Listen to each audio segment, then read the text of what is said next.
started. I'm Marianne of the Stoppel Analytics Group. Hi, I'm Jennifer Filla. I'm CEO at Aspire Research Group and the Prospect Research Institute. And we have a couple of Stoppellers with us today. Greg. Hi. Hello, everyone. And Ruthie. Hey, everybody. How you doing? And do we have any other Aspire or Research Institute people with us today? No employees. We have Institute members here today, I see. Oh, if you're an Institute member, raise your hand so we can say yay. Okay, so we're going to get started on some advanced prospecting techniques.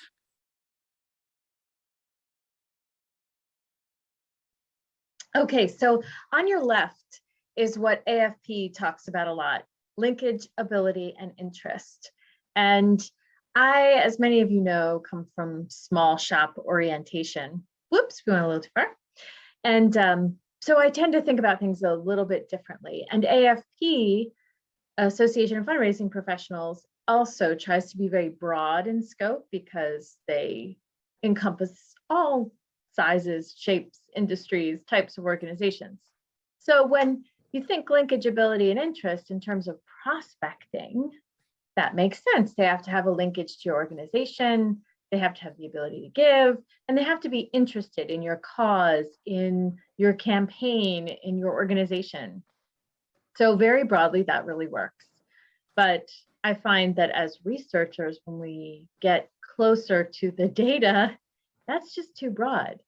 And many times, especially if we're hired at an organization, we're talking about existing donors. So linkage isn't really a good way for us to frame prospecting. So I like to think about it a little more broadly on the research side with affinity, philanthropy, and capacity. And so feel free to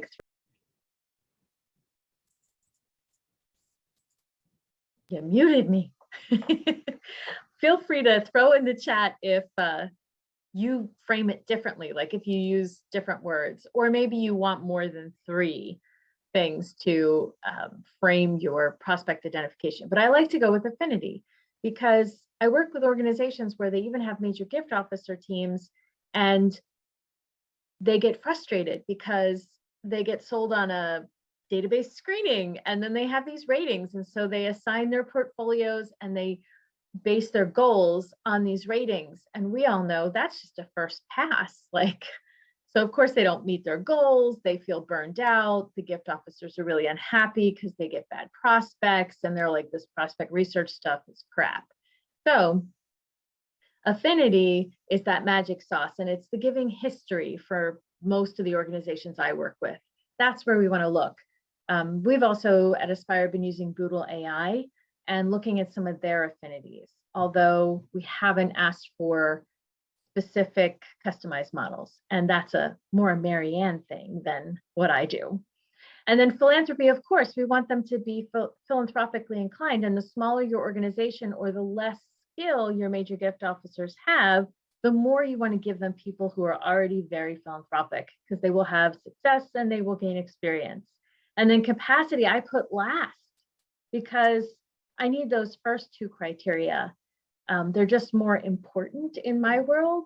And of course, I need capacity, but that's not where I'm going to focus my segmentation or identifying who's the best prospect for my organization. Because if they don't have the affinity and the philanthropy and just the wealth, my typical clients are not going to be as successful. So I want to see those 3 things in that order, as opposed to the other order on the AFP side, which does make sense. If you're a small nonprofit or a startup, you have to look for linkage first because somebody has to introduce you to the person to make the gift. But typically in research, we're starting with our donors. Does that all make sense? I got to open up my chat here. Inclination, yes, from Maggie. That's what I mean by philanthropy, really, like philanthropic inclination. I don't know if you mean something different for inclination. And Rebecca. Affinity, interest, and capacity from Rebecca. Right. Okay. If you don't have any, and you can unmute yourself too. Oh, propensity from Ruthie. Yes. Oh, CIA, capacity, interest / inclination and affinity. That's cute. I like it. CIA is easy to remember. You know, propensity is a funny word. Marianne, do you have any weigh in on that word? I've never really hasn't been a favorite word of mine. I think propensity, our screening partners like to use propensity to give. Propensity to me is an analytics term. It's a probability. And the minute we say probability, people get nervous because it goes mathy on them. So we use propensity instead. I agree, though, that we haven't quite hit the thing that says that somebody is trained enough in making gifts that when you ask them for a gift, they already know what that means and they already have some experience with it, right? But it's one of the reasons that, say, colleges try to talk to the parents first whose kids went to private high schools because the parents are already trained, but we don't want to say already trained, right? We want to, so I agree that it's a good idea for us to talk about what are the different words that we could use to say that. Philanthropic bent, philanthropic involvement, philanthropy, propensity, likelihood. Cool, thank you. Yeah, that's probably why I stayed away from propensity, because I'm typically just using flat, data points. They're not modeled scores, they're just enhanced data. All right, let's move on. So a best prospect, organizations I work with, and I don't know if we have many experienced researchers today, but if we have any newbies or people who have not done a whole lot of prospect identification, many times the focus ends up being on wealth. So they hire a researcher to find them the wealthy prospects. And then sometimes if they have great direct response or direct appeal programs, the organization goes to those vendors when they want to do major gifts. And so they get wealth and they get this match on philanthropy out in the public space, but then that's not working either because they don't have that magic sauce, that affinity or affiliation I see here. What have we got going on in chat? Right, affiliation. We got Deborah Drucker weighing in with some more language. It's so important that we define our language. So affiliation, interest, affinity, propensity, engagement. And you're right, we're all using them differently. So this is where I try to work with organizations to define it.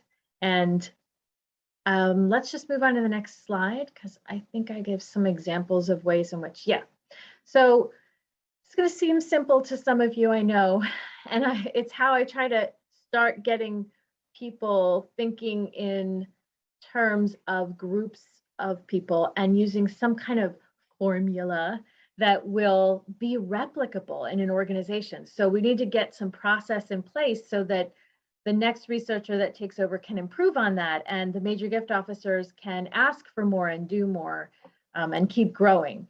So this is like Boston Consulting Model Grid. We all learned it if you were a business major, you learned about this. They didn't call them stars, they called them cash cows, but I wasn't going there. So I try to come up with what goes on each side. So what's going to represent philanthropy affinity, what's going to represent gift capacity. And this is based on donor search scores. And donor search actually flattens two things, which are often we don't think of as working together, but they do wealth, but also what's a large gift. So even though that's philanthropic, it also is speaking to how much they can give, because wealth is often private, but if they made $1 million gift, then they have capacity. So that's working along the gift capacity line. And when an organization who's never had a screening before, that is just starting to build their major gifts program, that's what they call it, but they're really talking about asking for larger cash gifts per year. This is really helpful so that they can segment it so that they know what goes in those segments, and they can think about it in terms of how affinity and philanthropic inclination affect how they view a prospect. So they're a star if they have affinity, and an opportunity if they don't have affinity. And let's see if we have anything going on in our chat. So one of the other thing that donor search tends to flatten is the RFM score itself. That's usually 3 scores. It's something to pay attention to their help file when you go to use that. But Yes. I like that the stars have the higher scores. That's the design for it. It's easier to use. Like explaining the 3-score RFM thing to gift officers takes a while because they're people, right? They're not data people. But if you say to them, look, between 200 and 300, they're your stars, that gets a lot easier for them. And that's why I started using the pictures and the words, because a nonprofit executive director or development officer at an organization who's hired their first major gift officer who has no experience, right? That's how it all goes. It's just not within their wheelhouse to spend time knowing what all of these things mean, because they have to run the entire program and do whatever else the organization needs at that time. So they're always putting out fires and their brains are just chock full of too much information and too new. And this seems to resonate with folks. Now, if you were picking this apart, you might see some discrepancies if you were looking at, for example, the list of DS ratings, because when I get these files, they're very similar from these nonprofit folks, and they're small. So under 5,000, usually under 1,000 records, frankly.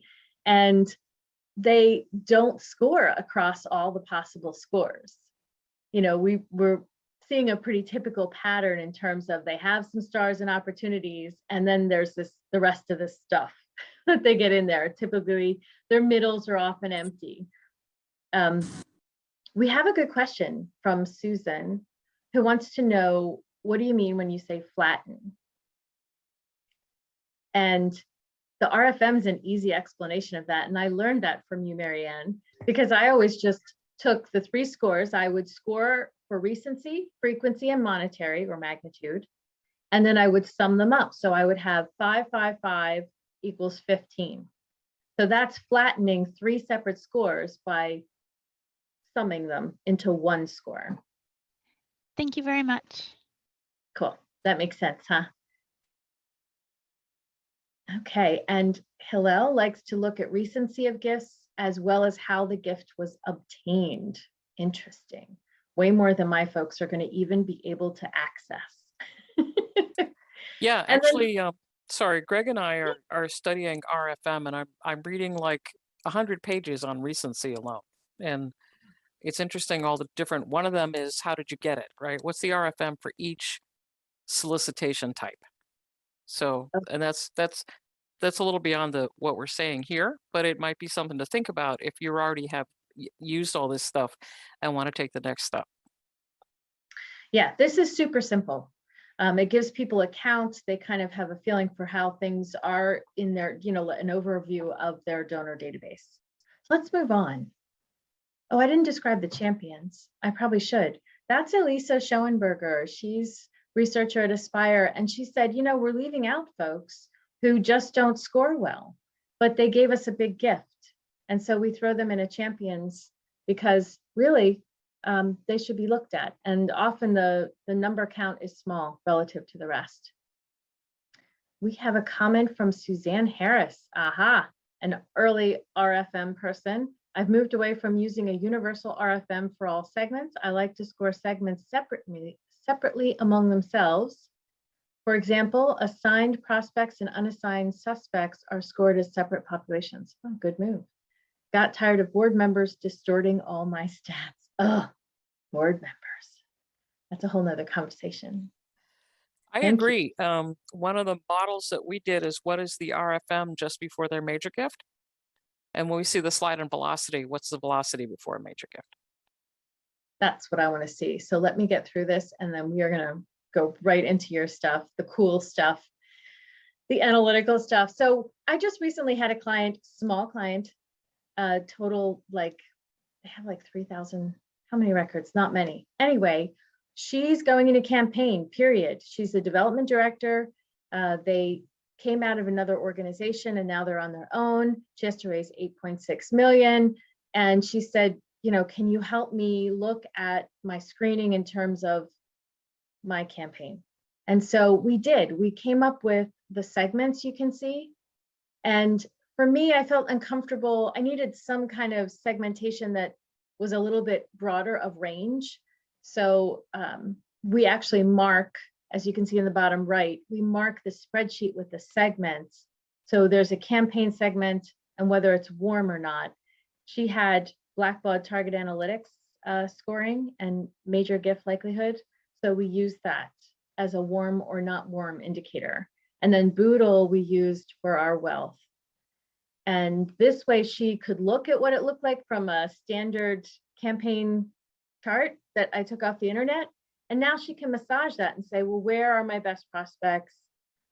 Looking at the names, who do the board members know? And I don't think she's going to stick with that standard campaign gift table. I think she's going to modify that, and that will help her decide how to communicate and ask people for gifts, different types of gifts. So really helping small organizations succeed in their campaigns with prospect identification. Any questions? We've got Ruthie with RFM scores on alum against all alums, and then alum only against their classmates. Oh, wow, that's kind of interesting. That sounds like fun. You guys have so much fun in analytics. All right, let's go on to the next slide if there's no questions. And working with organizations. I put a question in place that Yes. I think is getting lost somehow, but I had a question about how folks are going beyond some of these traditional models and indicators to look at traditionally overlooked populations and account for systemic inequalities. So anyone can jump in and answer that. That's what got left in the coffee filter. Whoa. I'm yes. referring to one of Jen's keynote speaking engagements that I saw last fall. Yes. We are working using Boodle, for example, to help us with that. Because, and the Champions is an example of that. We have worked with organizations who have, let's say, all Black constituencies, and they, in the past, they've been told you just don't have any money in your alumni, and it's a lie. We all know it's a lie. They do, but they're not scoring on a typical wealth screening. And that was one of my key outreaches for Boodle AI, because it was accessible to me as a consultant to apply to client data. And they were using predictive modeling as opposed to just the screening, so that we could pull in other populations and get better wealth information, for example, but also all kinds of other demographic data and affinity scoring. I don't know, has anyone else been doing anything differently to make sure that they're not underestimating the value of certain donors? Yeah, it's I think it's great that we're having this kind of conversation. I was recently interviewed by, I forget which magazine, but they said, what do you see in the future of fundraising? And I said, we're going to move away from the patriarchal, okay, I can't use any word after that is going to insult someone, model of, sucking up to the patron and then asking him for $1 million. We're actually going to start finding ourselves, we're in the 7th generation, we're going to start finding ourselves in community fundraising much more. So all this segmentation stuff is going to look and feel different. It's not going to be stars, opportunities, likes, and loyals. It's going to be, barbecues, tennis matches,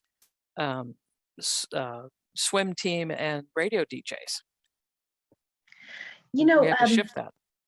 Another way, you're spot on, Marianne, that it's just going to look different. So many things are changing right now. It's like a super exciting time to be a researcher. Like, our tools are hard to define and categorize because they're changing so rapidly, and the prospecting is going to change.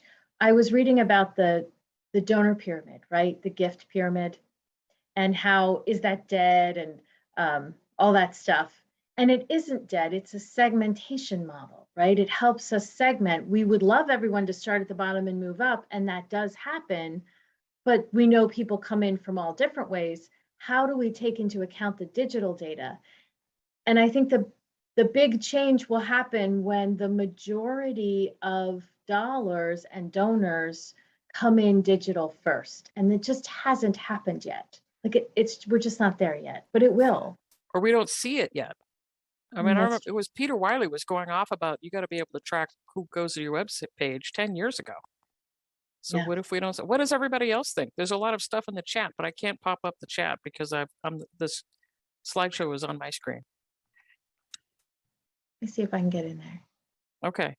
Yeah. And so, and that's the thing, right? And so Jennifer's metaphor was, you segment, you look for wealth by looking in the stock holdings and the company ownerships and the people who own yachts and people who own airplanes, and who gets left, and you filter them through the coffee filter, right?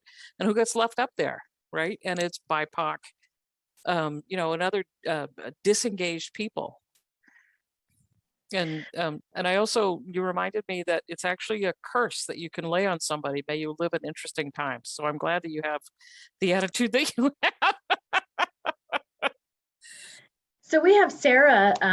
She was responding to Catherine that she de-emphasizes visible wealth, especially real estate, when evaluating BIPOC. She also keeps in mind that there's a lot of community and church giving under the radar in BIPOC communities. And Catherine's saying that she hears Windfall is working on it, but hasn't seen details. Screening tools from Sandy seem to only find home values. It takes research to find more accurate wealth. And Deborah, screening scores are so real estate heavy, it misses retirees who no longer own, renters, private company owners, entrepreneurs, etc. And transfer of wealth from Hillel. Indicators suggest the wealth transfer will pass to the women in our communities. We have ultra high net worth people hiding things in LLC. Some of our big donors live in modest houses, Sandy said, just wouldn't show up. Wow, we have a lot of chat in here. You guys are like. Yeah, you guys get it, but you're sharing it with everybody. This is the community fundraising piece. Yeah, there's a gentleman in New Hampshire who's is on the Forbes 400, but I don't even remember his name because he's all hidden. He's a food packaging or food wholesaling guy. I don't even remember his name, but he's like wicked wealthy. We should be chasing him around like we do with Warren Buffett, who, by the way, lives in a modest house. Yeah, Sandy said future is based on causes and crowdfunding. Also, who is accepting cyber donations? My organization doesn't, and also doesn't allow for donations on social media. Right. So yeah, challenging new streams. And again, minor, but could become major, just like a lot of people didn't have a donate button on their website at all. We had to, in '93, we had to do a presentation in front of everybody, including trustees, to demonstrate that people really wanted to make charitable gifts using a credit card before we could implement credit cards. So cyber is in the same phase now, adoption. I think too, there's a, no matter how good we get with our modeled scores, no matter how big the data is, and we do have data silos that we need to break down so that we understand who's waving their hand, I love you on social media that we're ignoring. So learning how to recognize donors is more than just the dollars that they give us that come through the door, but there's local information we all have. So Sandy, you kind of mentioned how your donors live in more modest homes, so, or de-emphasizing real estate for BIPOC. Years ago, when I was in Philadelphia researching early as a consultant, it was clear to me that there was a whole community of Black Philadelphians born and raised, and they earned wealth in various ways. A lot of it was through government because government couldn't discriminate or wasn't supposed to. So there was a lot of government contractors and women who really succeeded, but they lived in the same house in North Philly. Like they didn't leave the hood. And I would find them showing up making mortgages because people couldn't get mortgages, so they would give a mortgage. And I think that local knowledge, when you start to recognize your own constituency, is the best way to persuade the gift officer that even though there aren't, mega dollar signs like multiple homes and stuff, that there is wealth there and that there's philanthropy, and that mortgage is a sign of philanthropic intent. So we do need to keep our eyes open. We still have to persuade our gift officers that we can ask that person for a large gift. So we may feel we don't have to emphasize wealth, but it doesn't mean that they still have to ask for the gift. You're reminding us of the millionaire next door. Yep. Right. Yeah, we have to know our constituencies. Or I've heard from a lot of people in the center of our country where they're talking about ranches. They really know what kind of cattle, or how is the land being used, and it can depend on the brand of cattle, or like that can make a huge difference. That's not going to show up in any kind of modeled score. That's something you have to know. We have lots of chat. People aren't accepting crypto. Is Bitcoin the future? Is it in scores? Sandy, Jen, is it the same? It's the same way in Akron. She knows many wealthy minorities who live in their original modest home. Suzanne, literally who I mentioned to my coworker yesterday, I dumped address data into a map and found a huge hole where we theoretically should have a stronger base, 100% related. Good job. To yeah. So I just want to brag that I was the very first person to make a crypto gift to my alma mater, Rockford University. Nice. And I begged my engagement officer to let me be the first one, and she did. It was Would Bitcoin. you mind? I know this is off topic a little, but I'd love to hear a little bit about what your experience was like to donate crypto. It's just like a credit card. I go in. I mean, the difference is you have to have a crypto wallet. So there's you have to do a couple of security pieces, right? So the crypto address is way long. You're not going to type in like you would your Visa number. You're going to copy it off of your wallet, and you're going to copy the wallet of the receiving organization. And then you direct your wallet to send the crypto over. And the person who's doing the sending pays the fee, the transfer fee. So I mean, once I was used to having a cryptocurrency wallet, it was the same as making a gift through a credit card. That's cool. And the transaction itself, it's accounted for the same way I would a piece of stock. So it took me 2 weeks to figure out all the crypto games that I played last year for my accountant. And the fees count, and the profit counts as income, and I had to do a cost basis and all that. So that's all there. So It's an excellent, when Bitcoin is up, it's an excellent time to just say, if you got Bitcoin, give it to us. It's the same way you would with appreciated stock, and more people have it. And if you get used to that, you can start taking NFTs, but I wouldn't recommend it because NFTs are like pieces of art. They're flash in the pan one day, and the next day the fire's out. But it does sound like crypto will become what used to be credit card. If it persists in generating wealth, then we will start accepting it. Well, I think it's been around. I don't remember how long it's been around for, but it got worldwide adoption. What's gonna kill it is if there are too many bandits get in, or all the governments agree that they don't allow anybody to transfer crypto to anything. We'll see. It's like rock and roll, you know what I mean? Stamp it out all you want. So Christine Yeager-Rushton tells us, oh yes, cattle and also the cattle's health. So here's someone who knows about this type of constituency. That goes for seed corn and soybeans too. You don't want the crops to be too wet to go to the grain elevator, nor do you want the crops to have too much weed seeds within it. It's a fine line. So knowing your area is still the way to go. If only we could all come together and pour out what's in our heads. It'd be cool. People who are soliciting people in Pennsylvania, fracking wealth, I think that's a donor search category now. Who's got fracking land or mining rights? And fracking wealth is a short, it's like a sports person. It's a short window, because once all the gas gets taken out, the person is no longer getting paid. The land is done. Suzanne Harris, our Philadelphian, thank you for mentioning NFTs. It's wildly volatile and very easy to fabricate inflated value. And they have oil lease data. Yeah, it's mineral rights are challenging. Yep.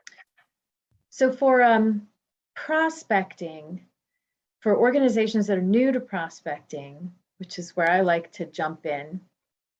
Oh, wait, but Maggie accepted their first crypto gift in 2018. Maggie O'Brien, congratulations. Woohoo.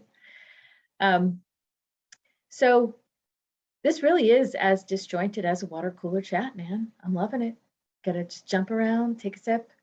So I like to be the wizard behind the curtain and kind of like pull the curtain back for folks. I had a VP recently and she's like, she had all this data that was thrown at her by the direct appeal data vendor, and she just couldn't make heads or tails of it. Her team is like, she'd been promising them good prospects and she just couldn't figure out how to make it happen.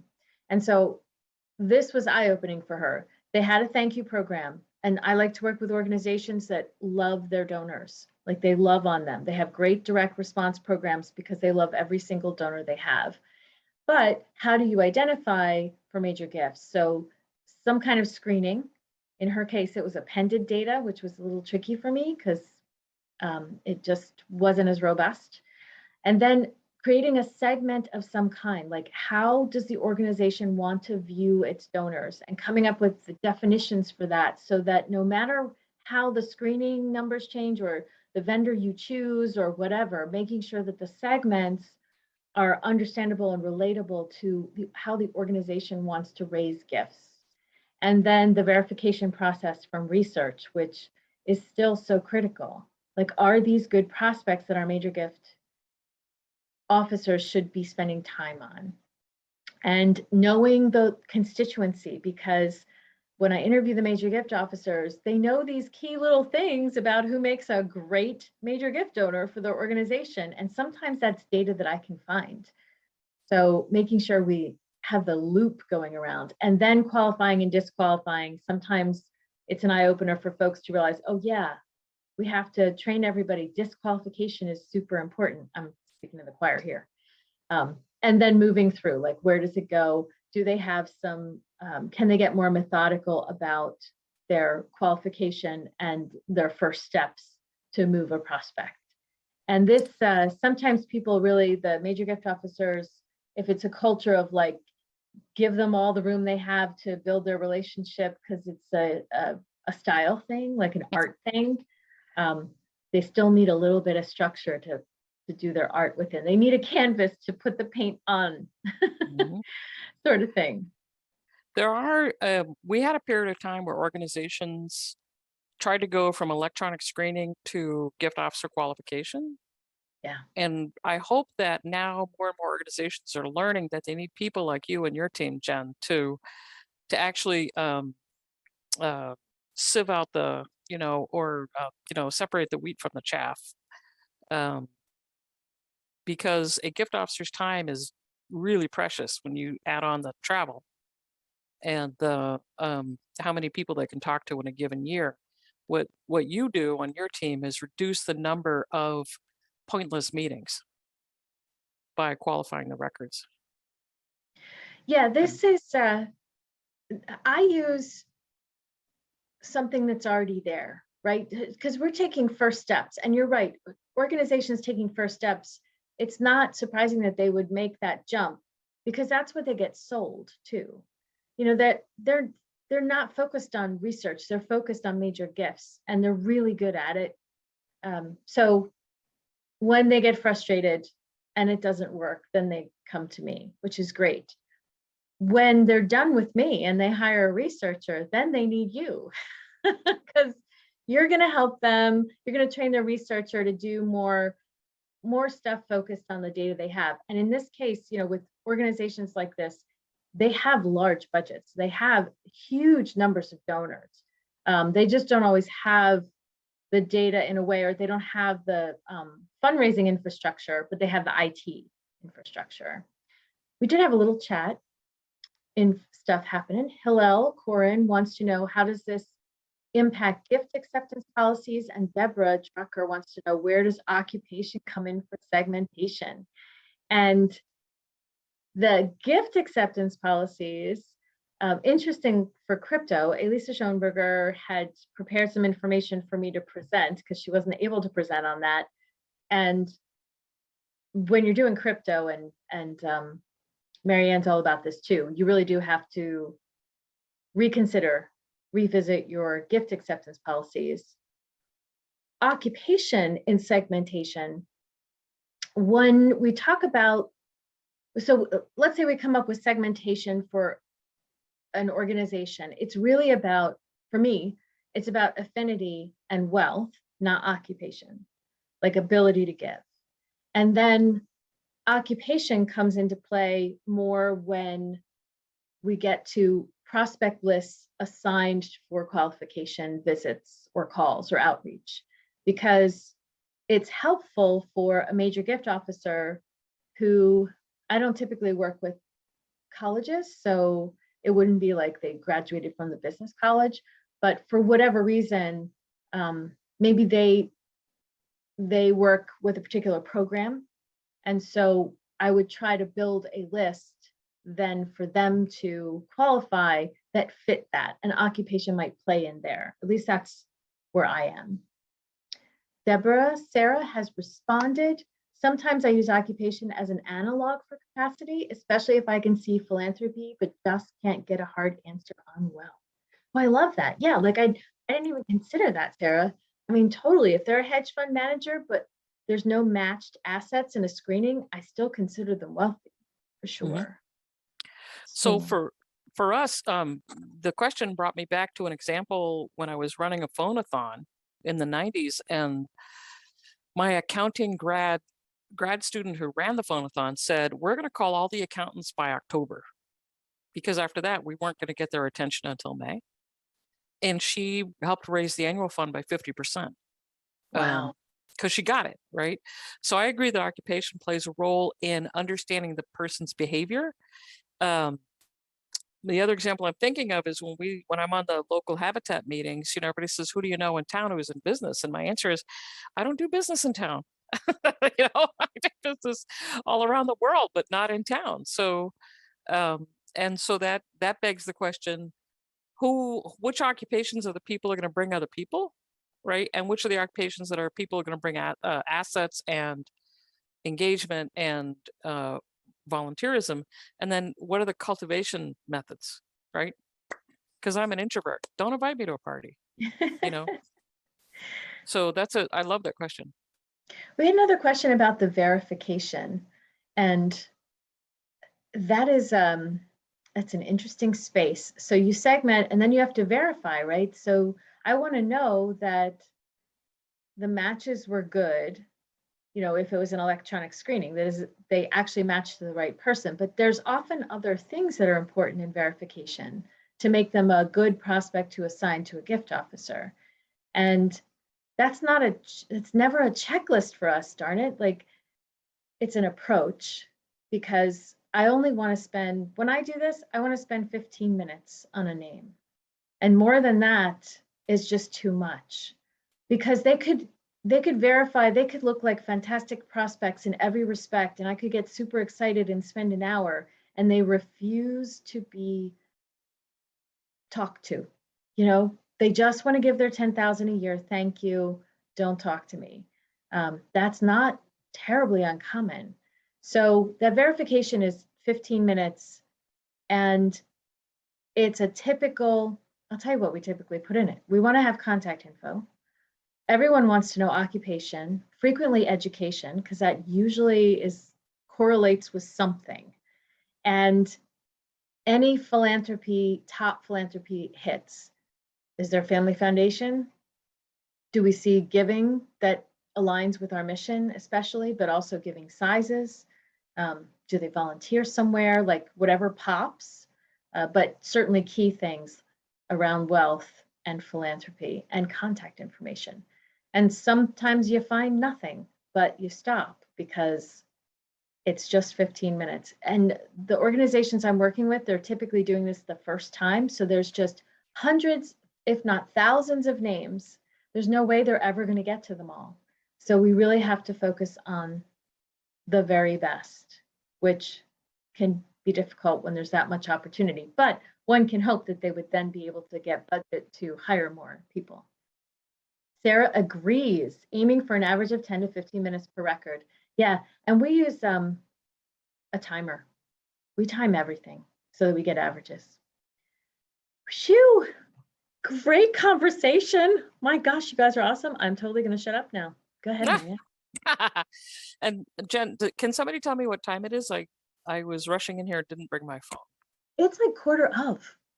Okay, so we're gonna put up some slides, and you can read all about this, but just remember that there's still opportunity for prospecting in making good use of both Google, and I think iWave has an alert system, and I remember LexisNexis did.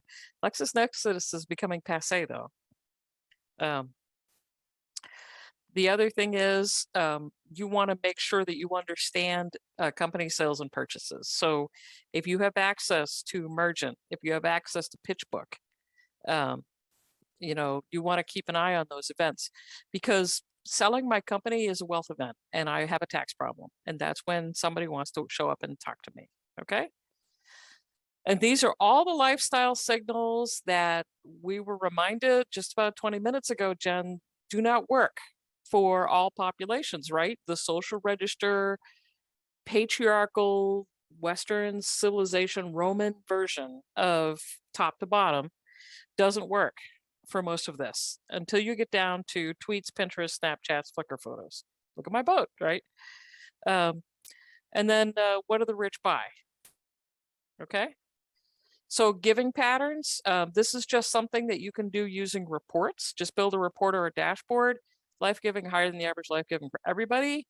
Giving this is the velocity, and I'll show you that. Moves up the recognition ladder, and or whose giving increases every year for 3 or more years. And I hope that Gayla will stop me if there's a chat or a question. Yes. Okay. So I'm curious about this slide. I have a question myself, but the Okay. question was, gosh, you said LexisNexis was passé. What are you talking about? Everybody's like, yeah. huh? We all use Well, this. I'm a big fan of LexisNexis, but I frankly have not done research. If somebody says to me, can you please do research for us? I go, oh no, we got Jen Filla. We got Aspire Research as our research partner. We want to play with your data. It's one of my offhand comments. People are all talking to each other about iWave now and going to iWave instead of LexisNexis. But if that's not true, I hope you guys pop into chat and help me out. I will read the chat after the session. Yeah, we're all about LexisNexis, but we all Okay. use multiple tools. So I was wrong, and I appreciate that. Yep. So how do you do this methodically? Would someone have reports set up and they just run them periodically to identify these things? Well, because we like things in real time, we would set up a dashboard, and the dashboard would have new prospects, prospect reason. And, we would do all the nifty. We have a programmer on the Stop Hell team now, Wilfred.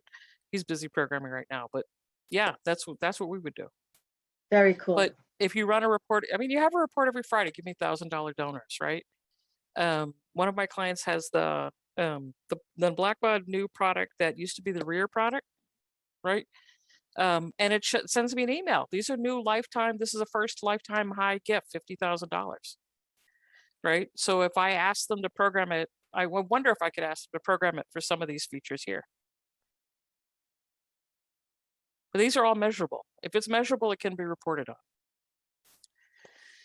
I wanted to talk about time of life. Now, there's that point in your life, and I think I'm there, where you've lived in your home long enough, you've had the same job long enough, you've stayed married long enough, and your kids are well established enough that you are ready to give back. And so this is the actualization chart piece.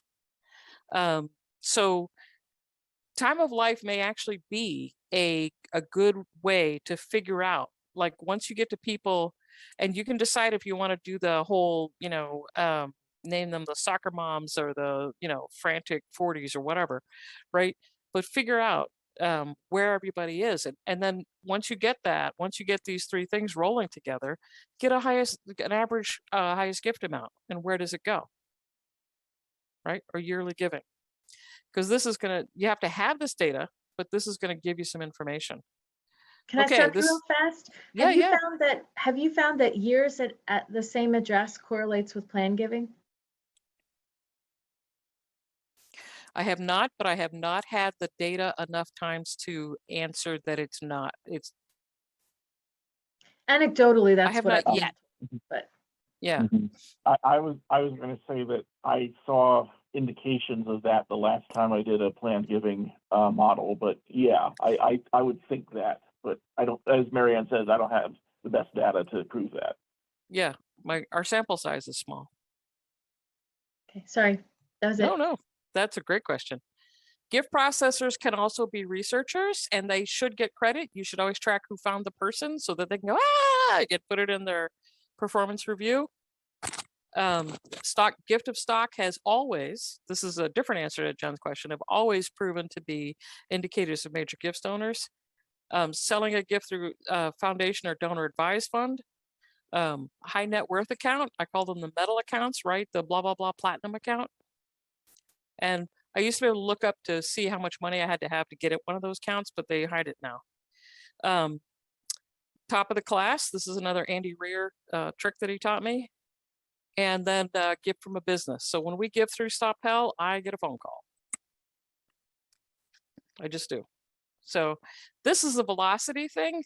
This is how you measure velocity. And so this says, I'm giving it, I went up. My giving escalated.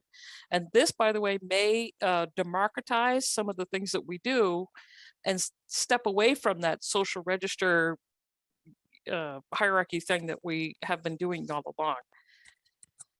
If I gave 100, 100, 100, and then I gave 200 last year, then my velocity is 2 to 1 because my average giving is 100 for 3 years. But then last year I went up to 200. Why? Okay. And the gift trigger, the report is the one time that I did this for a live client, was actually an employer of mine.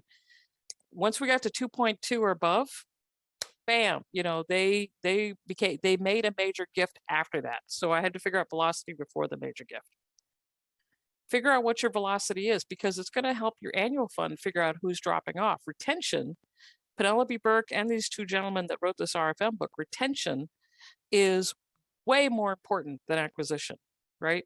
And so you want to keep everybody's velocity at least at 1, but you want it to go up as well. Are you going to offer a course on that? How to do this? Well, we just published our RFM course, so we could do one on how to do this. Yeah. I think yeah, this one is of our just focus so skills valuable. labs. Yeah. Yep. And you know what? I think that's the end of our presentation. Good. We have some questions for you. Okay. I will try to get my cursor to work. All right. Sandy said we added who found the prospect in with the ratings. We have a set of our own ratings and who found them is just one of those. Hillel Corin is tracking DAFs or asking, should we be tracking DAFs and what they have in them? And Sarah's all for the velocity water cooler session. And Jacqueline Arase, RFM course offered templates and dashboard building help, specifically using Donor Perfect. Oh, Jacqueline, you're a Donor Perfect person. I want to talk to you. We do too. We don't have a Donor Perfect client yet. We've done Little Green Light, but we haven't gotten to Donor Perfect yet. So she's asking if the RFM course offers templates and dashboard building help. The RFM course teaches you how to do RFM in Excel. And then understanding the concepts from there, you can apply it. Or you can bring in someone to set it up for you. That's one of those SETI-uppy things. We have a client where we're setting up their dashboards in setting up their dashboards from NXT, and we are using Power BI. I'm trying to read and talk at the same time, and it isn't working. Not today. I'm not doing it today. I wonder, Hillel, will you be willing to say what you mean about the DAFs? Like, were you thinking that is another indicator like a premium bank account? I guess Helen Brown just announced yesterday that they have a service now. Yes. Yes. I need more information about it. Yeah. It's like a database of DAFs that are available in the public space. Right. So I was thinking more about sometimes there's a sort of a wall. Like from Fidelity, you may get a notification that you're getting, $1,000 from this donor advised fund, but it's hard to really figure out what's in that fund and how to go and make the connection with the donor.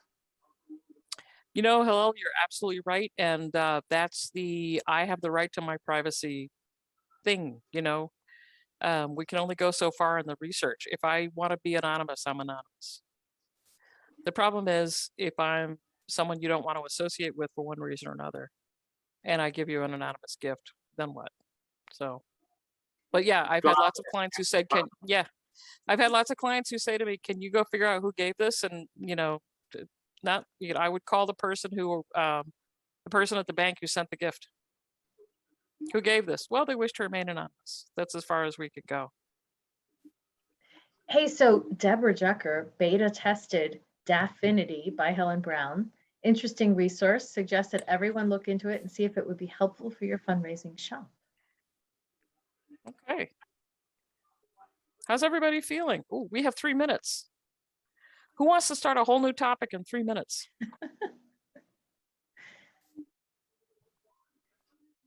You know, it's so interesting when you mentioned prospect identification. So Marianne and I just jump into this with you guys. Obviously, maybe you can tell we're improvising, but we don't always know what each other thinks about a particular topic before we start talking about it. And it's fun to see us come at it from such very different perspectives. It's fun for me anyway. I don't know about you, but fun to see how you're looking at data, especially because you work with such bigger clients than I do. And I love that perspective from you. So Greg also plays the role for me. It says, I disagree because blah, blah, blah, blah, blah. And I go, oh, crap, you're right. So. For example, on crypto. But we're not going to argue about that here. I stick my fingers into a lot of mess, and Greg does not. He sits back and watches. Yeah. But I agree, Jed, because you are qualitative. You are looking at a single person at a time, and I am data. And when you use both, you get a really good program. You reduce the wasted time and energy talking to prospects who don't want to talk to you. And when you do get to talk to them, you know enough about them. And so it really does take both of the personality types that we bring. And so it's great when we have discussions with each other and come at the same topic in different ways. Before people jump off, I just want to give you a hot tip if you don't already know it. Like I know I want to connect with a donor perfect person. At the bottom of the chat, you'll see the ellipses, the 3 dots, and you can save the chat. So that if somebody put in a link, like the Daffinity link for Helen Brown's product, stuff like that, it's all in there and you can just click and save. So we have one last question. Should we pay more, because of the stars chart, should we pay more attention to DS scores and RMS scores? RFM probably. Mm-hmm. The PowerPoint and not the PowerPoint will not be available, but the video will be up on the Stop Hell webpage. You'll all get notice. Mm-hmm. So when it comes to the point of the chart with the labels, stars and stuff like that, is that I'm looking at essentially 2 variables, right? And one of them is affinity based or philanthropy, whatever you've got, but you should have some affinity from your giving history, which is the RFM score. And the other is some kind of wealth. And we're going to look at those 2 and create the grid of 4. So you have high affinity, high wealth or the stars, low affinity but high wealth or opportunities. And then you go on the other side, which is low wealth but high affinity or lower wealth. So it's not a matter of one donor search score being wrong or right or what you look at. You need to look at a combination of values to come up with good prospect segments. Hope that makes sense. Woohoo, it's 3 o'clock. Thanks so much, everybody, for coming. We're going to get off so you can go on to your new things.